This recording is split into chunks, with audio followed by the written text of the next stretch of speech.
Hoy quiero comentar con ustedes el libro de Introducción a la Antropología Filosófica, El problema del hombre, de Joseph, ahí está, de Joseph Gebhardt, ediciones Sígueme. Ese nos toca hoy. Como siempre, voy a estar comentando algunos párrafos del libro, de lo que yo he leído y he subrayado, es mi opinión. Les ruego a ustedes que siguen este pequeñito canal, que hagan sus comentarios, que comenten qué les parece lo que aquí estamos leyendo. Y empecemos de inmediato con la página 14. En la página 14 hay un pequeño párrafo muy interesante que dice: la existencia, al hacerse problemática, requiere una respuesta y obliga a tomar posiciones. Es llamativo. Dice, al hacerse problemática. Al hacerse problemática, la vida te obliga a tomar posición frente a ella. En realidad, al hacerse problemática, la vida no solo te obliga a tomar posición, no solo te obliga a tomar decisiones, como hacia dónde ir, qué camino seguir, qué camino tomar, sino que al hacerse problemática, al ponerte en una encrucijada vital, al presentarse frente a ti como un obstáculo que hay que salvar, la existencia se te muestra como existencia misma. Es precisamente en ese momento conflictivo, en ese dolor, en ese estado de tensión momentánea, de incertidumbre, es en ese instante en que la vida se te muestra como existencia, como vida. Es como si la vida te estuviera desafiando para que avances, para que descubras todo tu potencial humano y divino y puedas echar a andar todo tu poder vital para sostenerte precisamente en esas circunstancias. La vida se encarga de hacerte reaccionar, de despertarnos.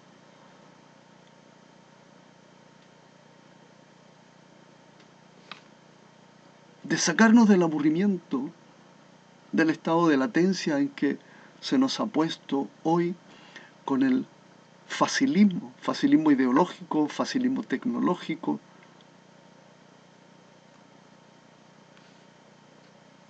Cuando la vida se te hace un problema, te está proponiendo un ejercicio para echarte a andar, un ejercicio para que busques dentro de ti mismo la respuesta a esa encrucijada, a ese nudo.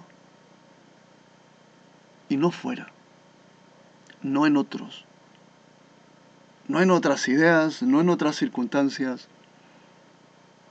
sino dentro de ti mismo. Y ese es el error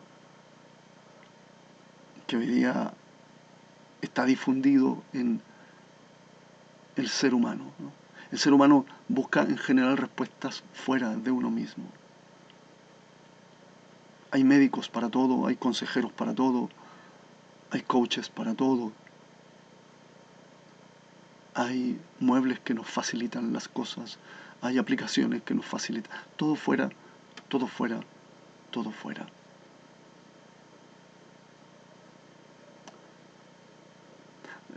Es un poco lo que pasó con Adán y Eva, ¿no? La Biblia es sabia al respecto. Adán y Eva eran divinos y vivían su esencia humana divina absolutamente en absoluta inocencia, en absoluta libertad. Tal vez la única dependencia era su creador, ¿no? Pero ellos vivían desde su inocencia. Entonces de pronto viene un engañador y les dice que vayan a comer esa fruta que está allá, que está afuera.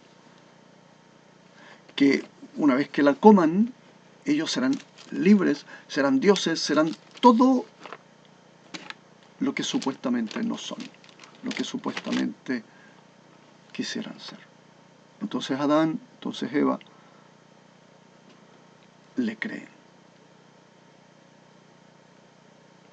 Toman la decisión de creer que su respuesta vital estaba fuera de ellos, estaba ahí en el árbol colgando apetitosa.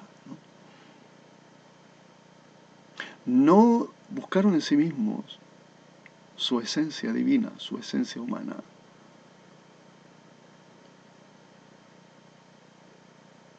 Y hemos heredado eso. Otro párrafo en la página 19. El mismo sentido de la existencia y la posibilidad de realizar una auténtica libertad parece depender en amplia medida de los demás. La sola palabra depender anula la aseveración de realizar una auténtica libertad. La auténtica libertad no depende de otros. Cuando se depende de otros, se anula la libertad auténtica. O tendríamos que redefinir el concepto de libertad.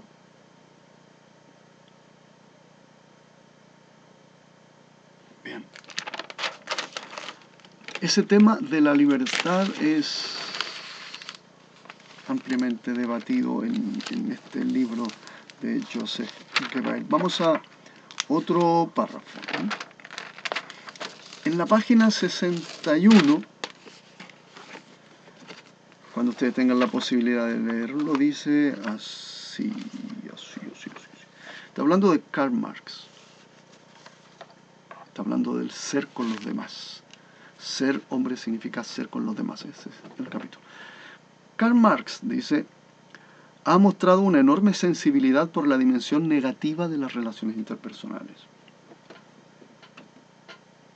La subida de la humanidad hacia una condición de plena libertad y autonomía da necesariamente origen a conflictos. La búsqueda de la libertad, dice, da necesariamente origen a conflictos.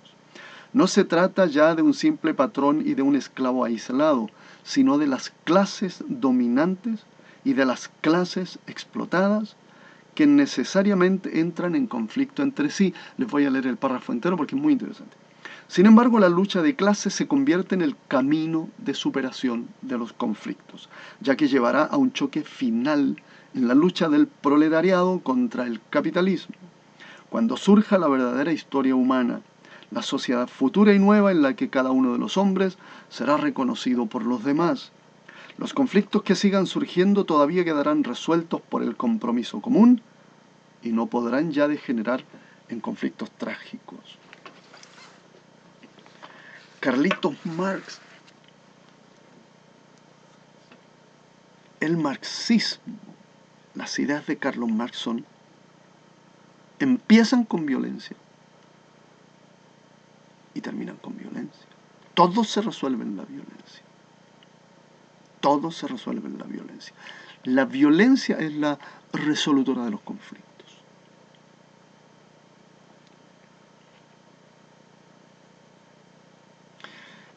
Aunque es innegable que el hombre posee cierta inclinación al mal, cierta inclinación a la maldad, a la violencia, también es innegable que en el transcurso de la historia el hombre ha sabido optar por poner ciertos límites a la violencia, por intentar llegar a acuerdos.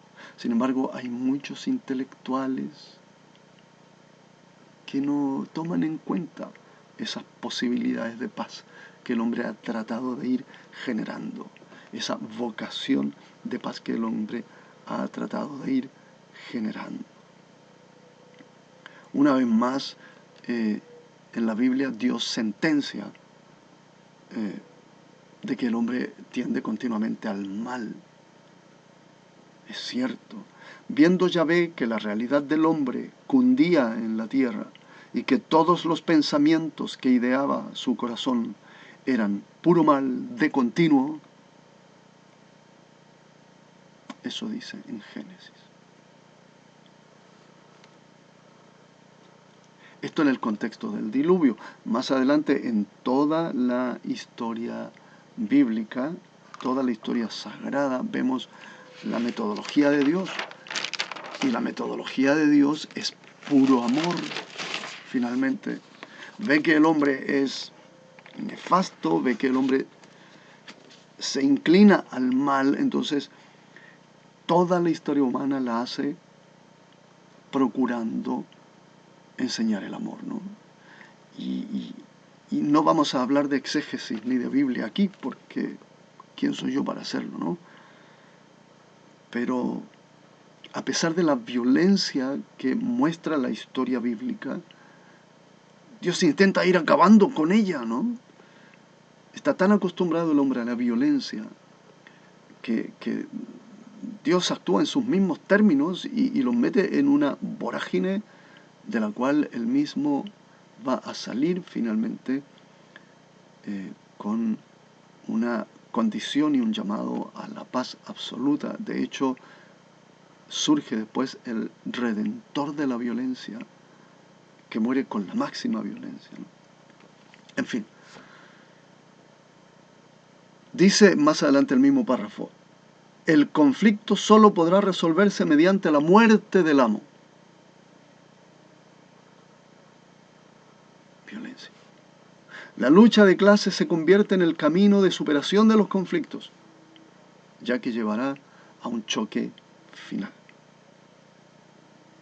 Y agregan más adelante algo que contradice esto que acaba de decir. Los conflictos que sigan surgiendo todavía quedarán resueltos por el compromiso común. Bueno, ¿cómo es la cosa? O la lucha de clases acaba con los conflictos, o no. Y si acaba con los conflictos, ¿por qué dice que después, cuando ya no haya clases, él igual intuye y teme que surjan algunos conflictos, pero dice que quedarán resueltos por el compromiso común? ¿Y por qué no se buscó el compromiso común antes de la lucha de clases? ¿Por qué no se buscó el compromiso antes de iniciar el conflicto? La respuesta es política y es interesante. Porque después de la lucha de clases habrá unos señores que vigilarán a todos los demás, a todos los demás. Y esos vigilantes se dirigirán en los jueces de la humanidad. Pero finalmente no está convencido de que la lucha de clases sea la solución a los conflictos. Y más bien apuesta por el compromiso común. Yo sugiero que apostemos por el compromiso común antes de iniciar la lucha de clases.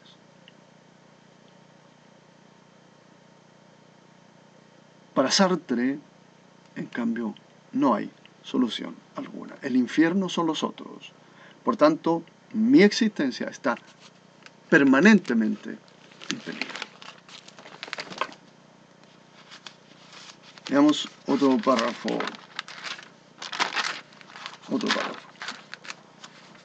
Hay párrafos largos, pero me encanta leerlos con ustedes. Cambiamos de tema. Dice en la página 125, mediante el trabajo, el hombre se eleva a la dignidad de ser humano.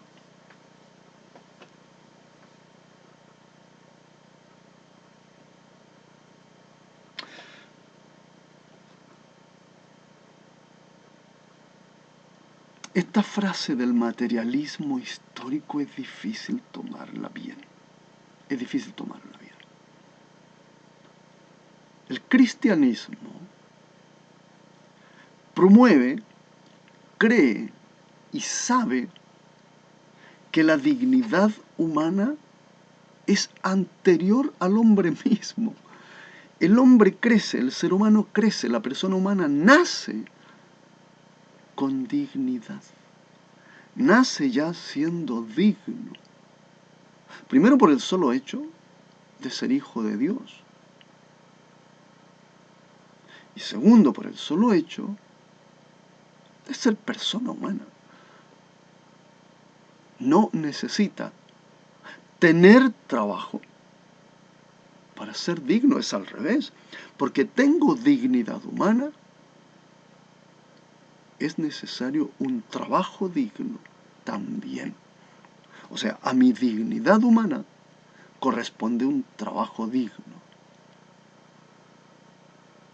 Podemos elucubrar sobre las condiciones de la dignidad. Podemos hablar de que las condiciones de la dignidad o de un trabajo digno es un trabajo libre, es un trabajo que permita vivir en las condiciones en que esta sociedad que hemos creado nos impulsa a vivir, nos obliga a vivir. Creamos una sociedad bajo estas condiciones. Y bajo estas condiciones, la dignidad requiere estas características. Libertad, trabajo digno precisamente, un trabajo que me permita vivir, alimentar a mi familia, caminar, posibilidades de ejercer mi desarrollo humano y divino, en fin. Frases como las que encabeza este comentario pueden ser o pueden estar hechas a propósito para manipular a la persona. En efecto, cualquiera podría creer que necesita un trabajo para ser digno. Cualquiera podría y cualquiera se siente indigno, menoscabado, menospreciado cuando no tiene trabajo. Por tanto, para recuperar su dignidad, busca y acepta un trabajo sin mirar las condiciones de éste. Se somete. Se somete. Y así un trabajador puede convencerse de que su dignidad está en manos del patrón. Cuidado con eso. Por el contrario, sostener la verdad cristiana sobre la dignidad del hombre nos obliga de todo corazón a procurar las mejores condiciones sociales, las mejores condiciones laborales, las mejores condiciones de salud, porque el hombre es digno de ello. La dignidad del hombre es anterior al hacer del hombre. Página 200. Muchas veces tienen que pasar decenios y hasta siglos antes de que el hombre se dé cuenta del carácter antihumano de ciertas situaciones.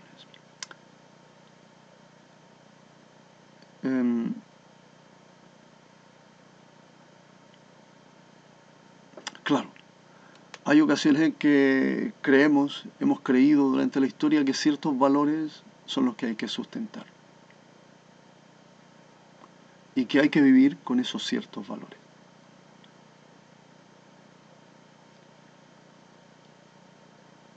En verdad, los valores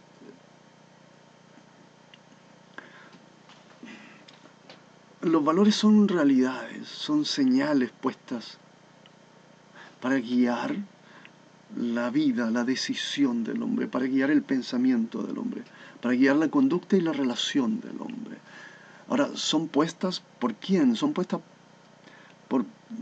¿Cómo podemos llamarle a esa realidad? Son puestas por algo que está más allá. Podemos llamarle Dios. Algunos le llaman el universo. Deja que el universo te guíe, dicen algunos. Tal vez es una especie de experiencia residual humana.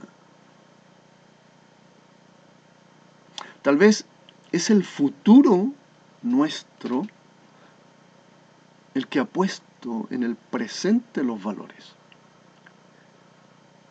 Según los científicos, la ciencia cuántica,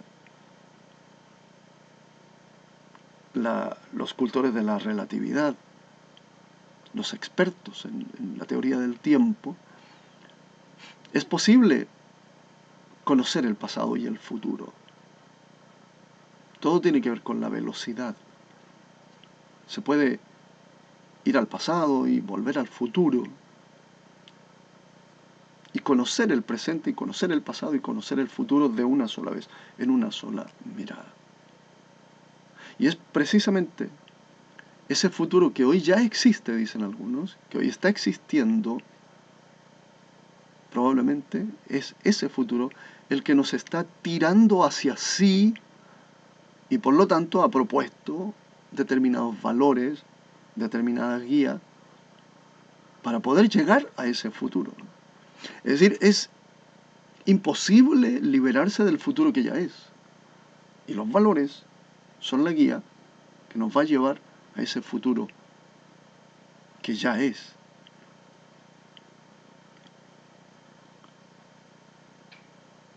No es el colectivo el que decide los futuros, el que decide los valores. No es el colectivo el que decide los valores. No es que nos tengamos que poner de acuerdo para decidir qué valores vamos a vivir, sino que tenemos que descubrir esos valores. ¿Cuáles son los valores que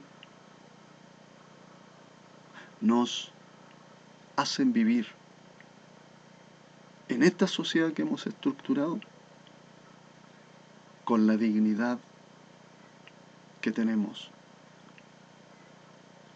desde antes de nacer? Y ese descubrimiento de esos valores es probablemente el descubrimiento del mismo futuro. Es como el pescador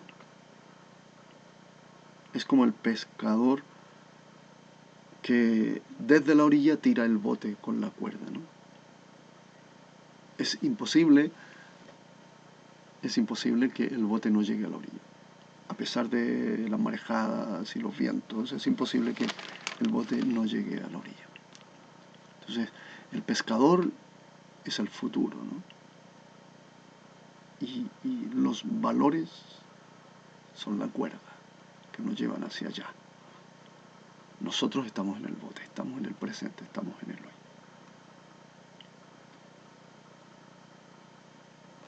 Hablemos de libertad. Afirmar que el hombre es libre, dice en la página 206. Afirmar que el hombre es libre significa en primer lugar que hay en él una semilla de libertad. Esto es, un principio o capacidad fundamental de tomar en sus manos su propio obrar.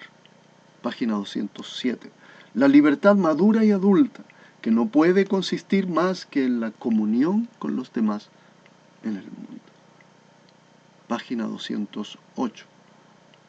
Positivamente se considera libre el hombre que se posee a sí mismo y determina las líneas de su propia existencia, no ya bajo la presión externa, sino sobre la base de opciones personales y meditadas. En la página 210. La libertad es un hecho, y que entre los hechos que se comprueban no hay ninguno que sea más evidente. Cada uno de estos párrafos que hablan de la libertad son muy bonitos y efectivamente parecen aclarar que el individuo humano es libre y que ejerce su libertad en las diferentes dimensiones política, social, religiosa, humana. Sin embargo, no es difícil darse cuenta que no existe tal libertad. No existe tal libertad. No existe la libertad. Que el ser humano no tiene decisiones absolutamente libres, sin una determinación detrás, ¿no? Da la impresión de que fuéramos libres, de que tomamos las decisiones libremente, pero pensando más allá, uno siempre toma las decisiones que toma. Siempre las toma. Habiendo un impulso anterior, un impulso previo, habiendo motivos. La sobrevivencia, el miedo, el deseo. ¿Cómo puede ser eso libertad? ¿Cómo decisiones tomadas, impulsadas por el miedo, por el deseo, por la ambición, pueden considerarse libres? La mera impresión de obrar con libertad no nos asegura existencia de la libertad. Es fácil engañarse sobre esta medida, ¿no?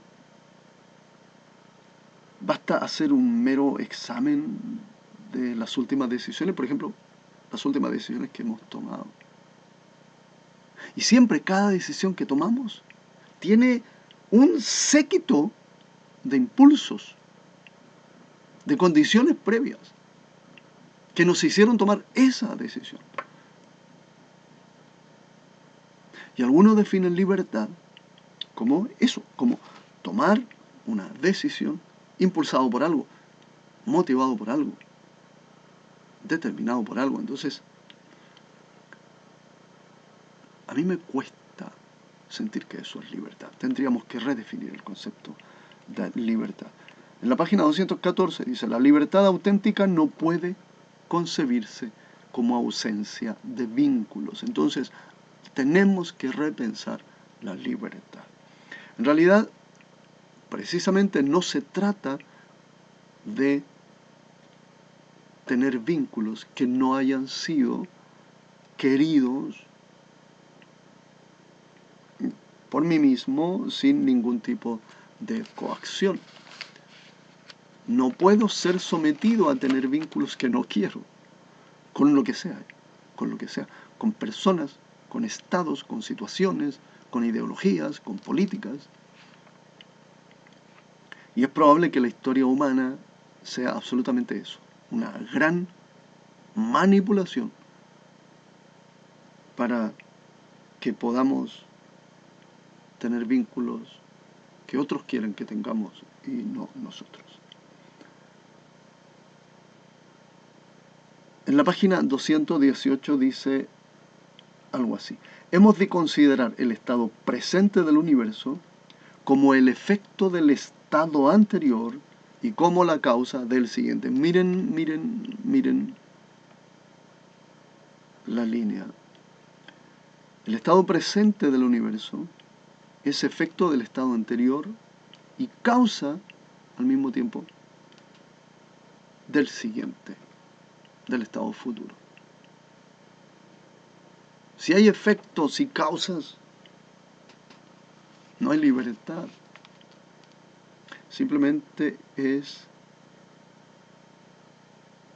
la marcha que el universo ya tiene y que nos incluye. Todo ha sido generado por esa marcha, por esa evolución, incluso nuestros pensamientos. Es claro el